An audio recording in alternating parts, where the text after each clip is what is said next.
Situé aux confins du secteur vénétien, Habjong 1340 est un astre isolé et stérile. Doté de formidables astrocales sèches, Habjong 1340 est une étape stratégique pour les flottes impériales transitant vers Rutilia et Santarcus. Cependant, voici déjà 247 années terriennes que depuis l'ombre le culte du grand seigneur Rémiax entreprit de conquérir les cruciales infrastructures de la lune Cale. Depuis cette époque, les cultistes du grand Rémiax attendent patiemment l'arrivée de leur terrible messie.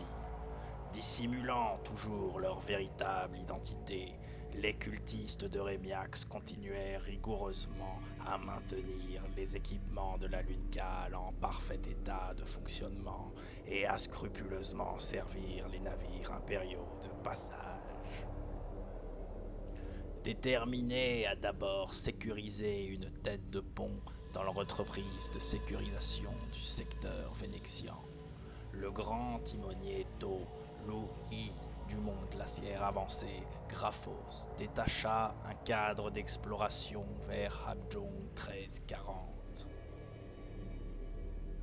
Prévoyant une présence humaine utile au maintien des flottes du bien suprême transitant vers le secteur vénétien, le timonier ordonna une première approche diplomatique dans le but de sauvegarder les précieuses infrastructures de la lune Cale.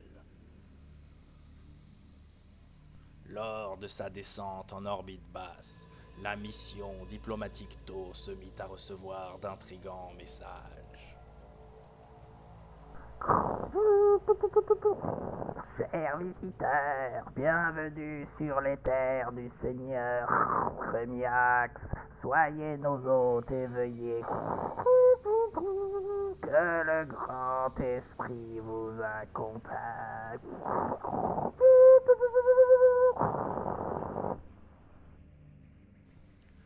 Un étrange silence suivit le débarquement du cadre d'exploration sur Habjong 1340.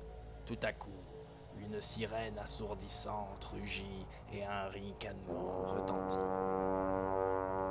Bienvenue sur le domaine du Seigneur Rémiax, lieu de votre tombeau.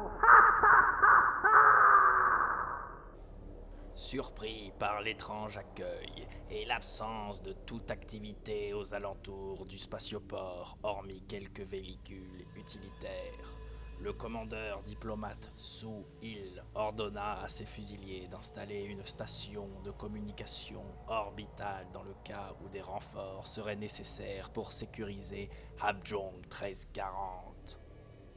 Soudain, la sirène retentit à nouveau à travers le spatioport et une voix nasillarde proclama « Immondes xénos, prosternez-vous devant la fureur du grand Rémiax.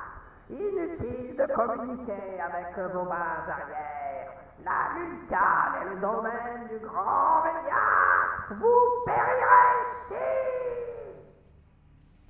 C'est alors que, comprenant le piège mortel dans lequel le cadre d'exploration était tombé, le commandeur diplomate mit tout en œuvre pour envoyer un message de détresse à sa flotte avant l'annihilation totale promise par les cultistes du seigneur Rémiax. Voyant les véhicules utilitaires être en réalité de terribles excavatrices équipées pour le massacre, les Taux réalisèrent avec horreur que malgré la supériorité de leurs armes, la construction rustique des engins permit la déviation de nombreux tirs. Le sang des combattants Taux se glaça quand ils entendirent la foule innombrable Genestealer se déplaçant dans les profondeurs de la lune Cale en hurlant de manière cadencée et hystérique. Rémiax, Rémiax, Rémiax, gloire au grand Rémiax! Tout à coup, la multitude de Genestealer se mit à surgir de toutes parts, et malgré les nombreux coups au but, les ranteaux commencèrent à s'éclaircir. Puis la situation s'emballa, et malgré leur discipline, les taux ne purent faire face devant le cauchemar de griffes et de crocs déployés par les cultistes de Rémiax. Finalement, une marée de Genestealers, emmenée par le grand seigneur Rémiax en personne, finit d'achever les espoirs taux en fondant tel un ouragan sur les derniers protecteurs de la station de communication orbitale. Le commandeur diplomate, réalisant l'étendue du désastre, entreprit de se retrancher sur les hauteurs du spatioport et ainsi assura sa survie. Le seigneur Rémiax parvint à empêcher les taux de communiquer le signal de détresse, mais le valeureux commandeur diplomate Sou Il parvint à survivre et jura de venger ses frères tués sur cette maudite lune. De son côté, le seigneur Rémiax se délecta de sa victoire, mais sut en lui-même qu'il n'avait eu affaire qu'à une faible avant-garde, et que bientôt une nouvelle force Xénos ressurgirait pour conquérir la Lune Cale.